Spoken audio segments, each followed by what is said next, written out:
Well, hi everyone, and thank you for joining us today. Happy to have you with us for our latest webinar.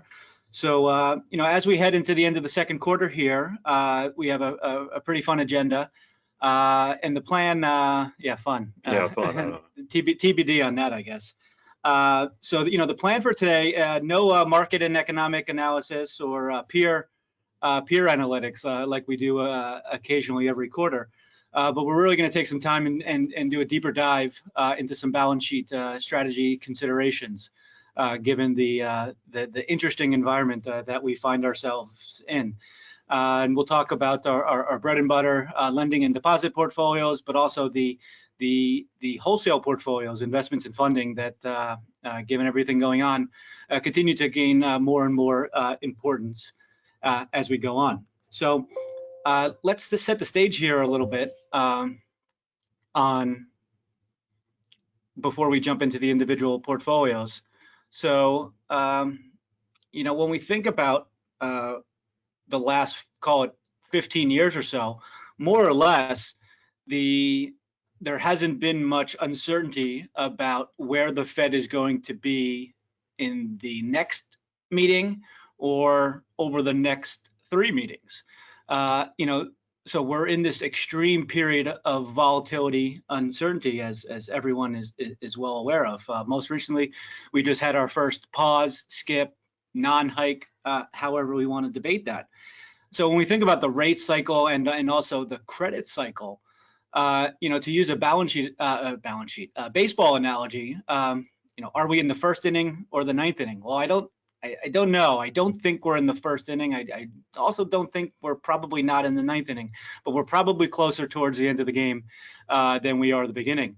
But one thing that we keep coming back to is the last 2 cycles, call it 08 and 2020, may have conditioned us to think that when things turn and rates go down, it's this huge, gigantic 100-year storm situation and rates go to zero. And you can look at centuries worth of rate and credit cycles, and that's not always the case, but it's the most recent history. So there's nuance to what may happen in terms of pause or declines in rates. So Sean is going to go through some things on the lending side that as we prepare for a potential turn in both the credit and the rate cycle, some things that you should really be focusing on to make sure that we batten down the hatches there. Talking about deposits, if you're not having a fun time right now with the deposit portfolio, don't worry, it's not you. It's pretty much everybody. So when we think about the growth and retention and the cost, and it's very challenging. So all is not lost. There are things that we can do to make sure that we're getting the types of products at the types of cost in the most efficient manner. And again, Sean is going to go through some things that we can be thinking about on the deposit side. And then, as we mentioned on the wholesale side, given the size of the investment portfolio and the size of the reliance on advances and wholesale funding, we're not in this perfect world where we all have 100% loan to deposit ratio and they grow in lockstep, and the rate sensitivity is where we want it to be, and we earn above average ROAs in all our shock scenarios. That's not the case. We have some challenging existing environments, and we have some potential pain if we do see markets change and pivot. So we'll talk about some of the things that we can do in both of the wholesale portfolios to hopefully strengthen things up at the broader balance sheet level. So at that point, I'm going to flip it over to Sean, and he's going to go through some things that we can think about with lending and deposits. Yeah, thanks, Andrew. Obviously, deposits and funding is on everybody's mind. We've seen deposits come down for the first time in historic ways in 2022 and early in 2023. In Q2, actually, if you look at the Federal Reserve published numbers, deposits might not actually be down a whole lot right now. I think part of that is happening because borrowings with the Federal Reserve from depositories is up. Actual discount window borrowings is published quarterly, so we don't have Q2 numbers, but I think the last number we saw was about 70 or 80 billion. And then the BTFP, the new program that was introduced after the bank failures, that's about $100 billion as of last week. So that extra funding directly from the Fed is actually sort of boosting, I think, deposits throughout the industry right now. So it's kind of counterbalancing the other forces working against deposits. So we might not necessarily see deposits down this quarter as much as we've seen in the past couple quarters for most of our members. But I want to take a look at different deposit valuation methods and then think about different deposit strategies, a top of mind issue for so many folks. Here we take a look at the marginal cost of funds analysis. And Andrew and I haven't spent a lot of time talking about this particular type of analysis, but you see it in a lot of places, and it's good and valuable. It's trying to say, what happens if we raise rates on a particular product that we have or a particular type of client vertical, and they're at a certain rate, and we raise it to a much higher rate? What's the effective marginal cost of those funds once you consider the fact that there's a level of cannibalization that's going to occur with our existing deposit base? So in this example, if we had funding at 1% and we decided to try to raise funds at a product at 5%, and we ended up with 33% cannibalization, what would the effective marginal cost of those funds be? And it turns out to be about 7% here. And these curves take a look at what would that marginal cost of funds be under different higher rates predicated on that 1% level. And what you see here, it might be a little bit tough to see just because the lines start to get close together there and there's only so much room, but around 15 to 20% is where that marginal cost of funds is higher than what it would take to just borrow from the Federal Home Loan Bank on a short-term basis. So if you think about this kind of strategy of raising rates and what's the value or the value erosion that exists from cannibalization, it's around 15 to 20% where the math starts to suggest, hey, we should just borrow instead of pursuing this strategy because we're eroding too much profitability from it. But there's a limitation to this type of methodology, right? Because if we're just looking at marginal cost of funds, we're only contextualizing what's happening with the deposit book with respect to itself at a certain point in time. And we're not really thinking about it holistically with respect to the whole marketplace. We're only taking a look at sort of a little narrow slice. Hey, if we go from 1% to 5%, what does that really kind of marginally cost? But it's not really saying what's the value of the deposits in the first place.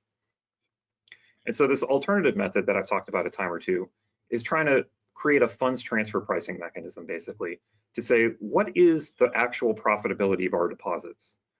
And so in a nutshell, if we think about trying to put a number around the value of our deposits that makes sense in a way that we might think about loan spreads.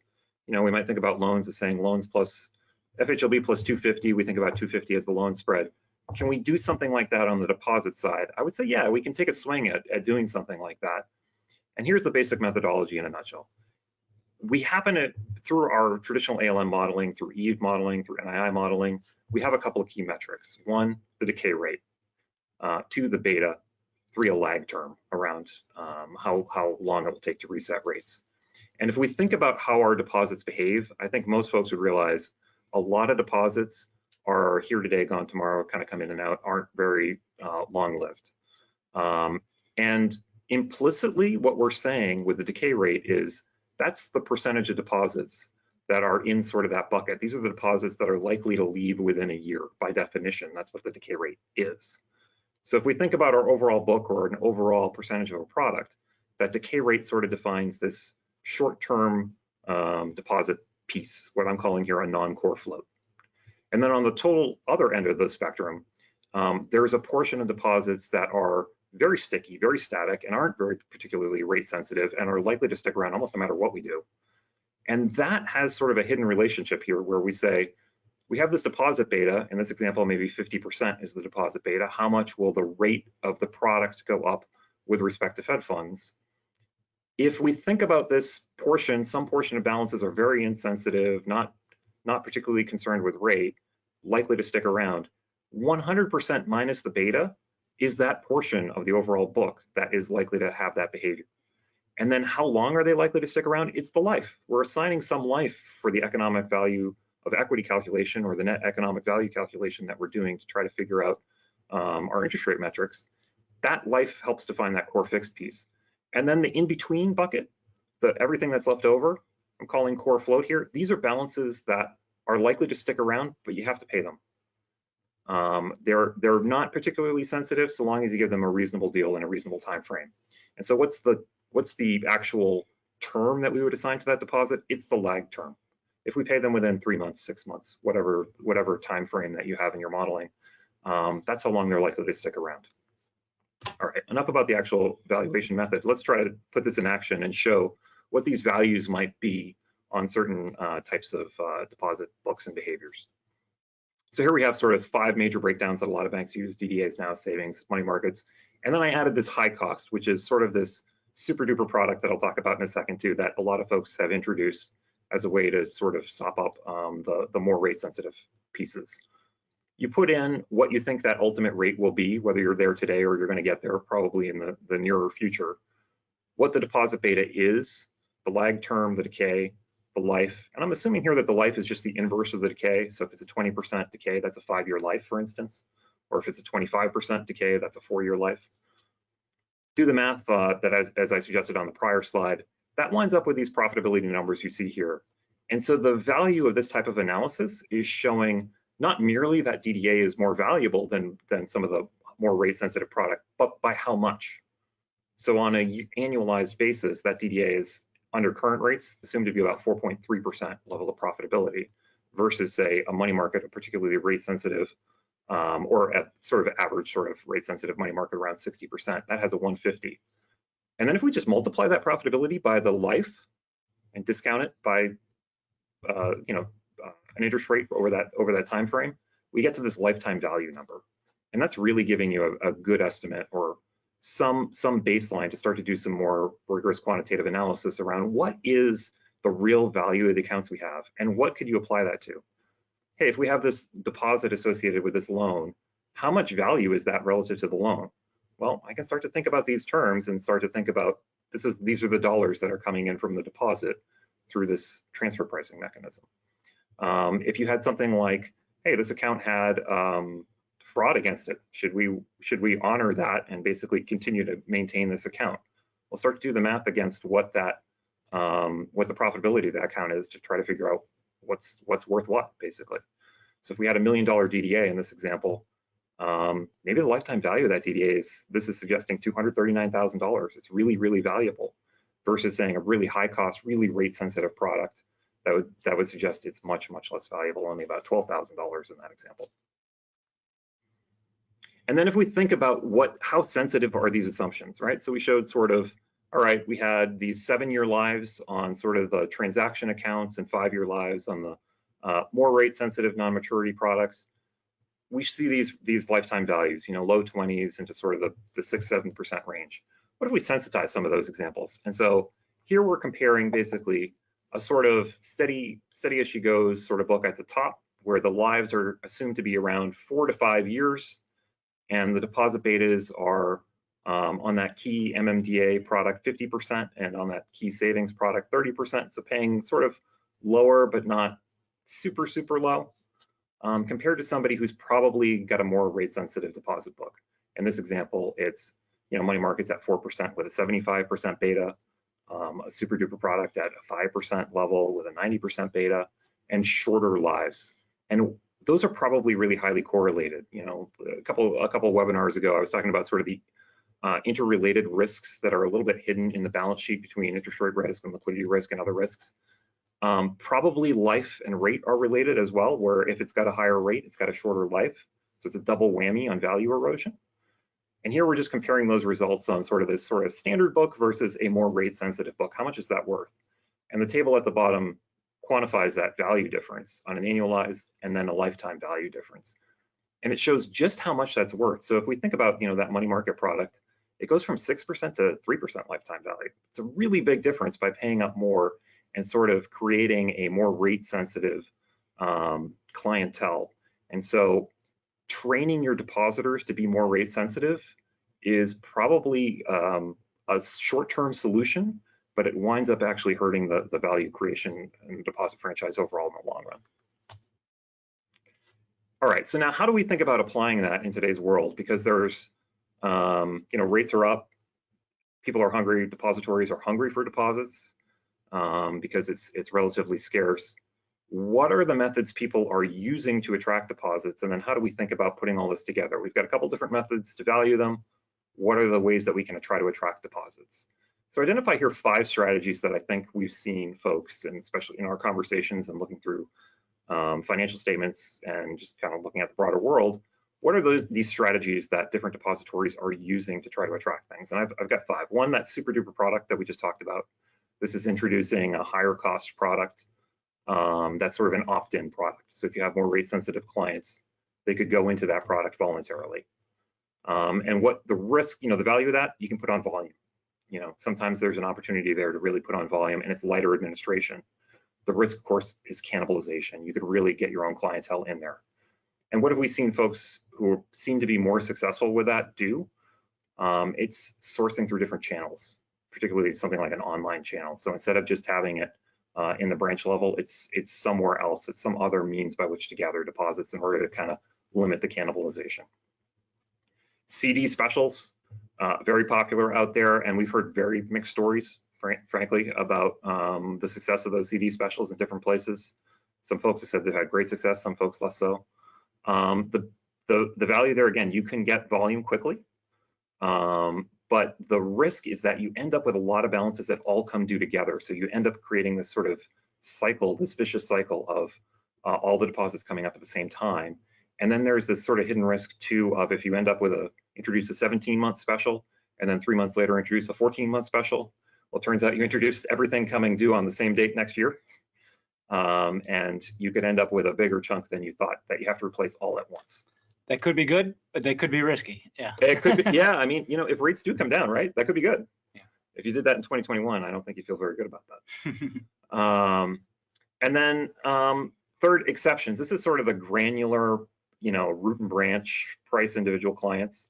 The value of that is that you can really target strategic clients appropriately, but it's really a big administrative burden. And then figuring out complex relationships could be a trip. How do you handle that? It's becoming nimble with the core system and trying to figure out if there's ways to optimize without having to do too much administrative work. Rack rates, just raise the rates. What if you just raise everybody's rates? The risk there, of course, is the costliest. And a way to think about that is to think about more attractive client verticals. What do I mean by that? Certain clientele types are less rate sensitive and are more concerned about other parts of the value proposition of your institution than just the rate. And then finally, a strategy you see in a few places that, again, sort of mixed bag of success is off-balance sheet sweeps. And this can either be something done internally, where there's sort of a money market fund created internally within the company, or it could be external, where there's a third party that you send deposits to. The problem there, of course, is you're losing the funding. The value is you're keeping the relationship and you're getting some fee income for the relationship. And so maybe you can preserve operating accounts, maybe you can preserve lending relationships, even if you're going to lose the rate sensitive balances. All right, so which strategy to use, right? So again, we talked about these valuations, and then we talked about there's 5 big strategies that we see out there being used by folks to raise funds. Which one should be done? And that's going to be totally emergent from your overall business strategy, your client verticals I keep talking about, and whether you're really concerned about aggressively growing or replacing funding, or whether you're willing to sort of play a bit more defense. And so the questions I think that I would ask myself here are, do we need to produce that volume now? Do we need easier to implement products? And if so, that's sort of the CD special super product. And then think about the value proposition associated with that. If you're more interested in preserving profitability and targeting particular strategic clients, that's the exception pricing. And then finally, if you find yourself losing clients in a big way to treasuries and money market funds, that's thinking about some sort of off-balance sheet sweep proposition. How do you assess the strategy effectiveness? So, we said up front, if we look at that marginal cost of funds analysis, if the super product and the CD specials is 15 to 20% kind of cannibalization by that math, you'd probably want to consider managing with exceptions, or you just want to borrow. Just borrowing there is probably adding value versus cannibalizing your existing book, or pivoting to an exception basis could be more profitable. If CDs are representing that big funding risk, if you find yourself in a position where you're just kind of doubling down and ending up with these big slugs all at once, you want to think about a non-maturity strategy. And sort of a rule of thumb I have here is if 5% of your funding is coming due like really quickly and within a single time frame, you're starting to get to a place where that might start to be outsized. Another key thing that we've kind of seen, I think, is coming out of the SVB and First Republic situations is if your total funding in these really rate sensitive products is starting to approach your contingent funding source, I would consider moderation in that particular interest. I think we're starting to hear anecdotally that a number of regulators are starting to look at that math around what is your sensitive balances as measured by uninsured deposits, as measured by super rate sensitive deposits versus your contingent funding sources, because those are the people and the businesses and the funds that are most likely to leave in some kind of stress event, and something to think about there. And then finally, if you think about your overall value proposition as an institution, it's not all price. There's other parts of the value proposition that different clientele are going to respond to, including convenience, safety, service, and other products. So we talked about the risk around that off-balance sheet product, and the solution is you lose the funding, but if you generate fee income and you're able to retain a lending relationship and an operating account, that might be worth the math relative to the other things.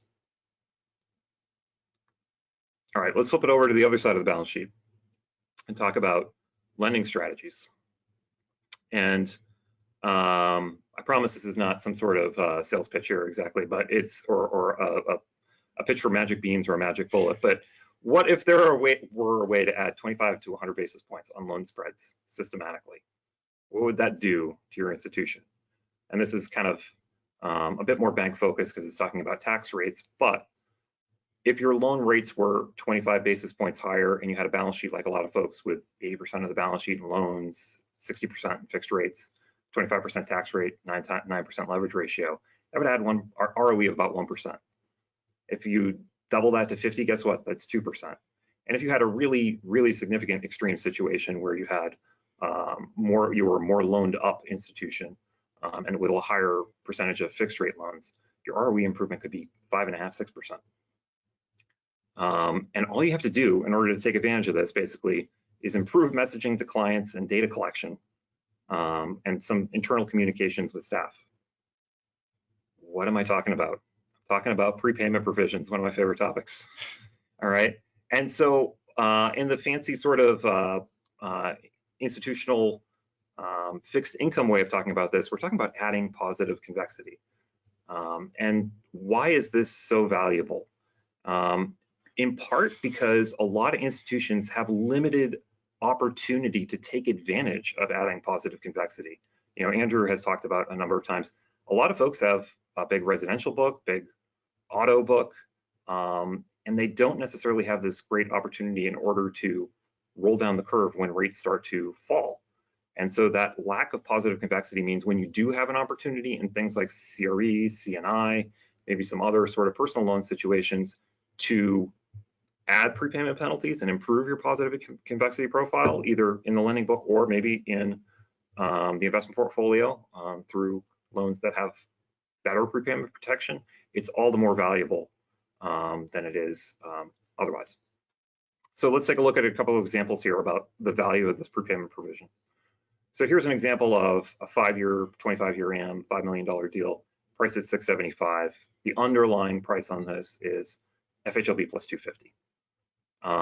What happens, to Andrew's point, if rates don't go to zero, but they go down a little bit from here in a way that's just a little bit more, frankly, than what the market's pricing in. Right now, what the market's pricing in 2 years from now is that 3-year rate will be in the low threes, something like 3.25. Well, what if it goes to 3%? That's the term rate difference, the then current 3-year treasury. I'm highlighting the first row here.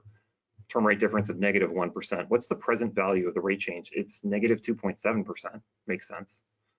3% times 1% is the present value.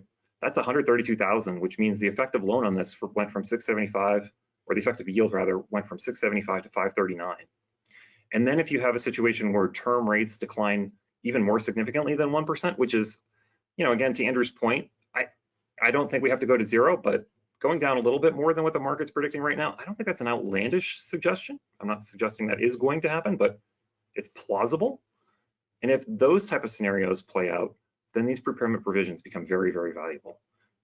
So if term rates were down 1.5%, present value of that is 4.1%, and that means the effective loan yield on that would have only been 4.68%. What I'm doing there is dividing the 4.1% present value over the 2 years that it was outstanding and subtracting that from the loan rate of 675 to get to 468.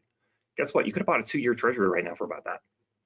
And so if that were to come to pass, where rates are down and down, actually not all that much more than what the market's already predicting will occur, and you don't have a good prepayment provision in there, you could wind up in a situation where if you had just bought a treasury right now for a couple of years, you would have wound up actually getting a better yield, let alone all the risks associated with having loans. Let's compare a few different styles of prepayments here, because I think a criticism I have heard from lending folks is, that's great, but we can't sell it. That's great, but who can put on a prepayment provision? And so I think there's sort of 3 big styles out there that are competing. And what I want to highlight is I think there's a way to optimize this in a way that sort of meets the needs of everybody. The first style I think is by far the most popular amongst folks is the step down. This is sort of the 5, 4, 3, 2, 1. If you get a 5-year deal, it's 5% in year 1, 4% in year 2, et cetera, all the way down. And the value here is it's easy, and there's not a lot of math here. You just multiply a percentage times a number, have a nice day. But the problem here is it's very poor protection in higher interest rate environments. We haven't been up here in darn near a generation in terms of rates. And so I would identify that this is a higher rate environment, and that therefore there's probably increasing risk with these step down provisions compared to these other styles. The second style is sort of the more extreme that a lot of folks have heard about, yield maintenance. And I think when people say yield maintenance, they mostly mean replacing the loan with a US Treasury for the remaining term. So instead of just say that loan at 675 is replaced by a US Treasury at that point at 3%. And so the problem with that style is it's conflating basis and spread with just the underlying interest rate index changes itself. So the good news is it really protects the lender from interest rates and from even having to source additional loans. The downside to that is a lot of borrowers would start to perceive that as potentially being punitive. And I do think that is difficult to sell with folks. This final style that I'm trying to highlight here is, I'm calling it rate make whole. Basically, this is sort of just mimicking the underlying economics that you would associate with taking a home loan advance or doing a swap deal with a borrower, where it's just predicated on the underlying index itself, not this basis risk between the loan and the treasury. And so here, the lender is insulated from changes to interest rate risks without really kind of going a bridge too far that would make it really difficult to try to swallow for borrowers. All right, let's take a look at what these numbers mean, right, for the different types of loans that you could have over time. So in that example, if we had a 5-year loan, there's 4 years remaining, and rates come down certain levels, that step down is always 4%. The yield maintenance is really big. You can see, even at a 1% change, it's a 13% yield maintenance in that instance. And why is it that high? It's that high because you're going from a loan with a spread to something that has no spread baked into it. So you're kind of adding extra elements to it. If you just went the rate make whole, it's actually 3.5. It'd actually be a little bit lower than the step down. But then if rates come down anything more than about 115 or so, that rate make whole provides a lot more protection to the lender without, I think, feeling punitive to a borrower. It's really just protecting you from the underlying index changes. And again, it doesn't have to be that rates go from 5.5 to 0. If rates go from 5.5 to 2.5, that rate make whole will add a lot of value to the institution. Let's take a look at, where's that break-even point? Here again, we're using that same example of what if there's 3 years remaining, and I'm just going to focus on that middle section that's comparing the step down to the make whole. If rates only go down 100, the step down actually wins. But if rates go down anything more than that, the make whole wins and starts to win by a very significant degree. And you can see too that if it is only 100, the step down wins, but it's not by very much. And then when you start getting to these other levels, the difference is really very significant, both in basis points and in dollars. And again, as an effective yield, it's really, really, really valuable, especially if you do see a more significant change in rates. So, what are kind of the takeaways here? When rates are up, prepayments are really key. And thinking about communication styles to lenders and borrowers is really important. Something I'd highlight here is to say, if you're providing rate certainty to borrowers in a rising rate environment, it's perfectly reasonable to ask for honoring a commitment if rates happen to go the other way. And then this last bullet point here, I think very few folks actually capture this data, track it, and model it. I think a lot of ALM models just kind of throw their hands up and say, geez, we don't know what's going to happen with commercial loan prepays. Here's a flat number, or here's a couple of numbers based on an interest rate, as opposed to actually starting to think about the overall value. One last piece here on loan sales before I turn it back over to Andrew. You know, we've talked in recent webinars about the MPF product that we have, and I just want to highlight again, with rates up and with the way that the world is right now, the MPF product, if you think about loan sales, is a more valuable product than it's been in some time, both because the nominal rate is higher and because the credit enhancement fees that are being paid on the obligation for the product add extra value. And then finally, because of this LLPA issue, that Fannie Mae charges definite LLPAs, whereas the MPF program doesn't charge definite MPAs. It's only a contingent liability that would happen on a very extreme situation. And then if we think about what are those LLPAs, where are those pockets, where are those places where the LLPAs come most into play? Let's just look at what each one of those attributes are and what the average value and the range of that value could be. And then finally, a heat map to try to figure out, you know, where does each one of these interact with each other? And what you find is second homes have really, really punitive LLPAs out there. So if you're thinking about selling things like second homes, or if you're thinking about things with different credit scores, that's where MPF really kind of starts to shine. And again, here's a chart just showing sort of where those individual pockets of value are. Well, thank you, Sean. So, you know, let's flip over to talking about the wholesale side of things, and you know, debating between a rock and a hard place or a fork in the road.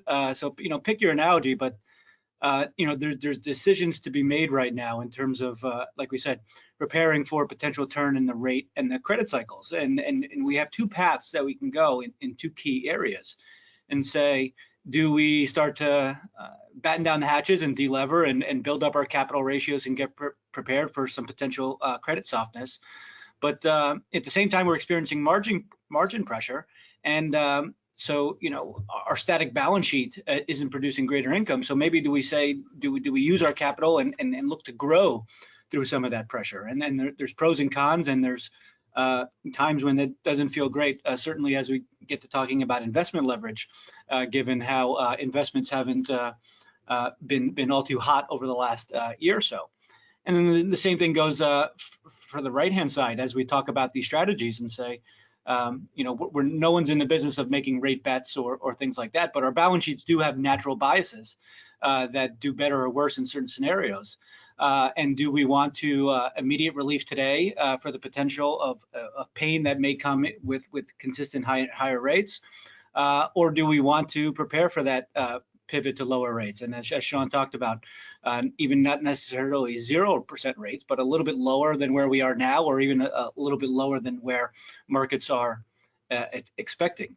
So one thing that you know, you're probably hearing a lot of right now is in terms of loss trades or investment portfolio restructuring. And you know, as an innocent bystander here, we'll throw out the, you know, make sure you look at the subheader, the first line. It says there are no free lunches. It's arithmetic.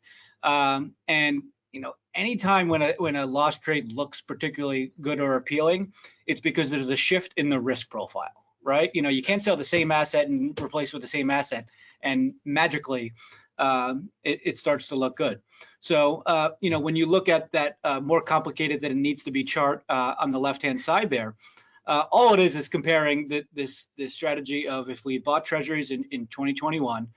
Something that we had talked about at the time that we observed and frankly thought was a smart idea by a lot of institutions when spreads were so narrow and they had so much liquidity and felt compelled to put money to work, that we saw more banks and credit unions investing in treasuries, something that they historically haven't done a lot of, to take that pure interest rate risk without doubling down and taking excess amounts of spread risk. So this is comparing if we hold those treasuries, a 5-year treasury all the way from 21 to 2026. Alternatively, if we were to sell it here in 2023 at a 10% loss, reinvest into mortgage-backed securities. Now, why does the math look good in this scenario? Because like we said, we're changing our risk profile. We're going from a no spread investment to a wider spread investment. In this assumption, 100 basis points. So the break even occurs before the original maturity, which is a good thing, right? So we had mentioned last May, or most recently, MBS spreads are relatively attractive right now, as wide as they've been in the post 2008 era. And certainly it feels better to be investing in bonds at plus 150 spreads than at plus 25 spreads. So I would say, if you do have the capacity to shift back towards that risk range, yes, you're adding risk, you're making a shift in the risk profile. But if you're going from very underweight a certain type of risk to just moderately underweight, then you're still on a total balance sheet level doing okay. If you are in the camp of taking the right fork or going for the hard place instead of the rock, in terms of, hey, let's grow through margin pressure, then as we alluded to, given where spreads are in the shape of the curve, that there are some opportunities to consider.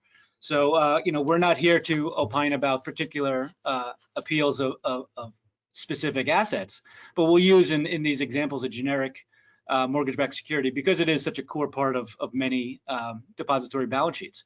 So in terms of putting on the leverage, if you were to short fund it, well, that's more of a play for later than now, because the spreads, given the inverted yield curve, don't look particularly great. But if you are of the mind and you do have the balance sheet exposure that short rates may be coming down over the short and medium terms, well, then this is going to be an advantageous strategy, both for the spread, but also your ability to adapt to a speed up in prepayments, or even doesn't seem like it could happen right now, but explosive deposit growth. The second one, intermediate funding, and this is something that we've seen a lot of folks do of late. So tiptoe out the curve, so call it the 1 to 3 year part of the curve, where we do see some inversion, so we do get a little more of that initial spread. And if we think about this, it's going to be income statement neutral for an initial period of time, and there is some interest rate risk in the out years. But we look at a lot of ALCO reports and the NII modeling, and it looks like a Nike swoosh in a lot of situations where there is a little bit of sensitivity to rising rates in the near term, but over the long haul, 24, 36, 60 months, even the most liability sensitive balance sheets begin to show some asset sensitivity. So if your pain point is what's happening over the next 12 or 18 months, then this is a type of strategy that would align with that. MBS versus structured funding, won't go into it here because we're going to talk about the HLB option a little bit later. But this is where you can really capture some spread benefits and even benefit from if we do get into a higher for longer scenario, as opposed to the aggressive quick pivot. And then positively convex assets, as we talked about before, that's the fancy way of saying prepayment protection. And if you do have a loan book where you're not heavy in commercial and have the ability to implement those prepayment provisions, right? You have a large resi book or consumer book. Then the investment side, I'd give a lot of thought of trying to implement some of that protection there, because the markets price that out every day. There's more availability. You're not beholden to, hey, this is what our loan book looks like and what our customer footprint looks like. You can do anything you want in the investment portfolio. So this is a way to solve for X at the balance sheet level. Prepare now for opportunities later. If you've been paying attention to us for a while, this pops up every now and again.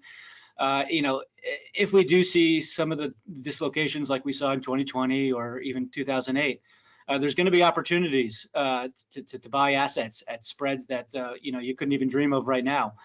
So the time to talk about that is now, right? Because if spreads blow out, it's tough to socialize the idea to say, hey, we're gonna try and do this, or we're gonna go into this new asset class we've never participated in, when we're in the eye of the storm. So, I'd sit around the table and, do some tabletop exercises and say, hey, if municipal bonds blow out by 100 basis points, are we of the mind to be opportunistic and take advantage of that, or are we gonna sit and wait? And everyone's going to have a different answer in terms of your balance sheet and the types of assets that you want to have.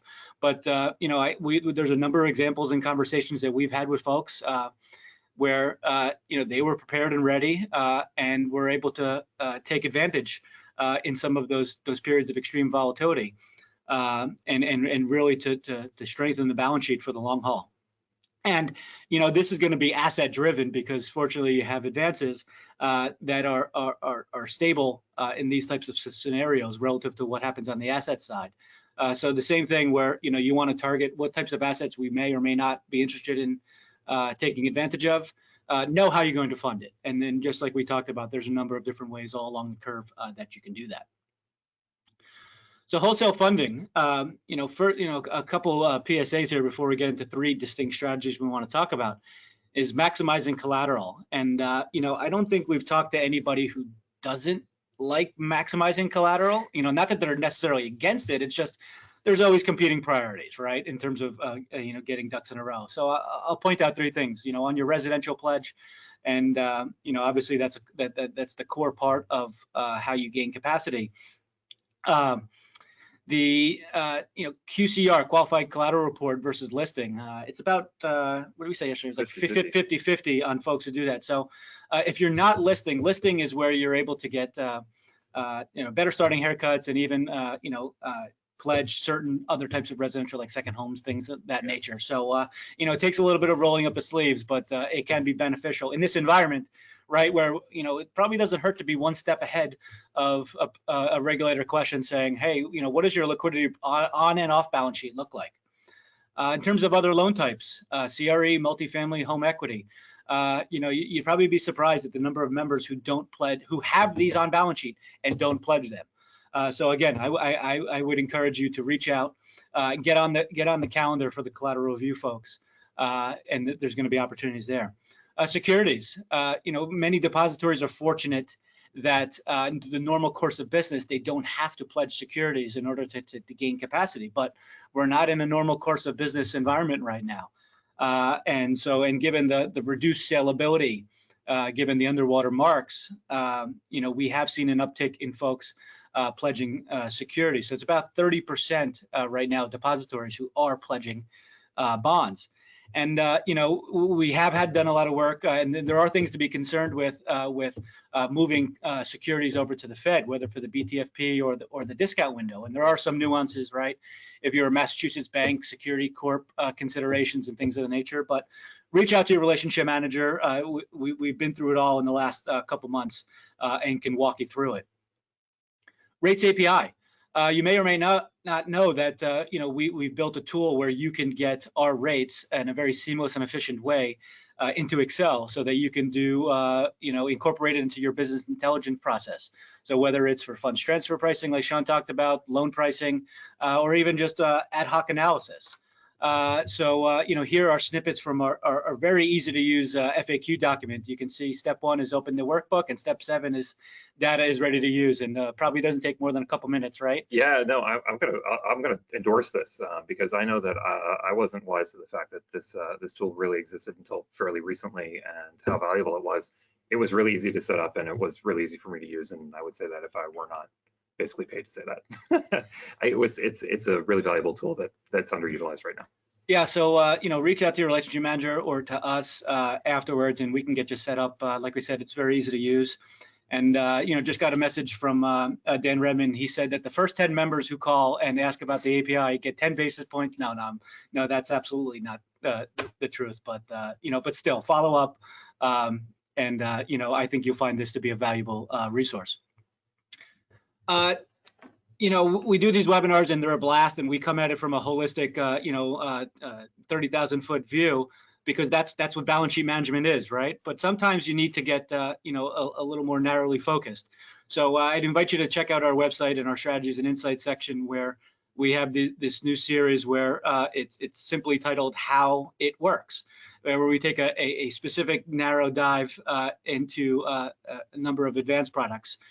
Because you may be interested in using it and looking at it, but you have to be able to communicate it to internal stakeholders and know it backwards and forwards. So it's our hope that as you look at some of these solutions, you have the supporting documentation and resources there for you. So we'll go through 3 quick things here. So with the shape of the yield curve presents interesting opportunities. So we can talk about bullet, barbell, or ladder, and what are the pros and cons of doing any of these strategies. So what we see is that the barbell strategy produces lower day one rates, really depending on whichever average life you want to get to. So if you look at the table on the right-hand side, so let's say you want to get 6-month funding, and there's two ways that we can do that. We can take out very simply a 6-month classic advance at 557.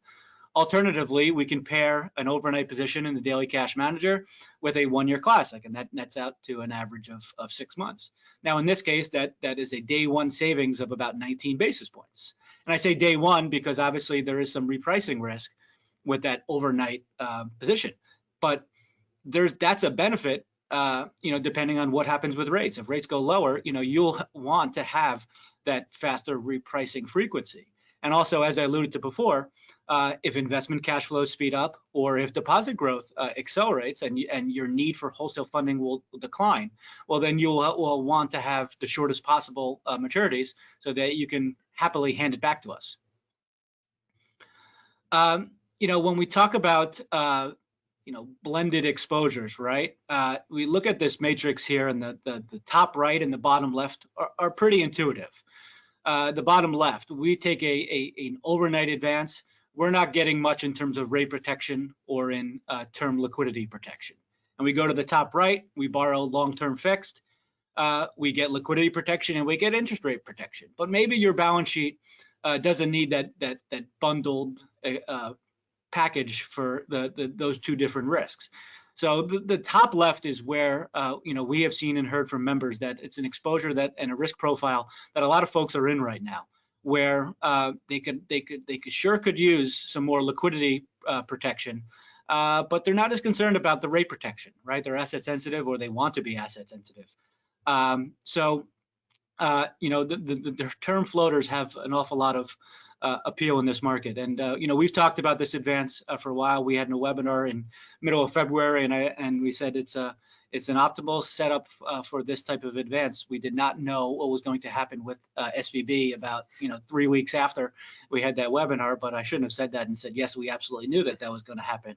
But I'll invite you to look at the three main characteristics here about this advance in terms of providing long-term liquidity. So maturities over 1 year are going to be supportive of liquidity metrics as opposed to rolling short-term wholesale funding. Short-term rate exposure, the advance adjusts in rate every 4 weeks. Again, that short-term sensitivity is maybe something that you want and need. And then the last one is key. It's the prepayment flexibility. So every time that rate resets at 4 weeks, this advance, the discount note auction floater advance, you have the ability to prepay in full or part this advance. So you're getting the benefits of the long-term liquidity, you're getting the short-term repricing, but you're also getting the ability to give back the advance if your wholesale funding needs happen to decline. And then the real cherry on the top is, you can see on the bottom, given the current market dynamics, the rate has been inside of the 1-month classic advance. So not only are you getting those long-term liquidity and flexibility benefits, you're also getting some cost savings, even if it's just modest. So it's something interesting to be aware of. Shorter maturity HLB option advances. So we've talked about this for a bit. The puttable advances, given the volatility in the market and the shape of the yield curve, have been a very popular funding tool for members. But what's really fascinating is that over the last 12 months or so, we've seen a different experience versus historically what has been the case, where the volume historically has been concentrated where the lowest rate is, right? Where you're selling the most optionality, the longest maturity, the shortest final. But given how fast and aggressive rates moved on the front end of the curve, right? No one here needs to be reminded of the 500 basis point move in a year in short-term rates. That there's been some significant value created for the shorter maturity finals. And why do those have value? Because you're still able to capture cost savings. So in this example, HLB options with 2-year maturities are still able to produce 75 to 100 basis points of cost savings versus the short-term classics, but you don't have the tail risk of the longer maturities. So you can see the blue line in the bottom. You can get inside of 3% right now in a 10-year, 3-month type of structure. But if we do have the fast pivot and rates go down more than they're expecting, there's going to be some extension. And you'll be okay for now because you do have some of that distance between the 5s and the 2s. But when you think about the shorter maturities, you don't have that extension risk, but you are saving interest expense right off the bat. And we have seen a number of members who have had a rolling short-term position and have over time began to peel off some of that position into 2-year, 3-month structures, like it's noted here at 444, or 3-year, 6-month, 3-year, 1-year, things of that nature. So it's been a very popular strategy in all shapes and sizes in terms of the structures, and also the types of balance sheets and members who have been taking advantage. So that brings us to the end here. We once again thank you for your time, and this has been continues to be an interesting environment, and for folks like Sean and I who get a kick out of this stuff, there's no shortage of material, so hopefully you found some value in some of the things that we talked about. And as always, if there's things that you saw here that are interesting and worthy of follow-up, we're always available at a moment's notice, and reach out to us or your relationship managers, and we're happy to do what we can to be of assistance. So with that, we'll wrap things up, and thank you very much. Thank you. Bye.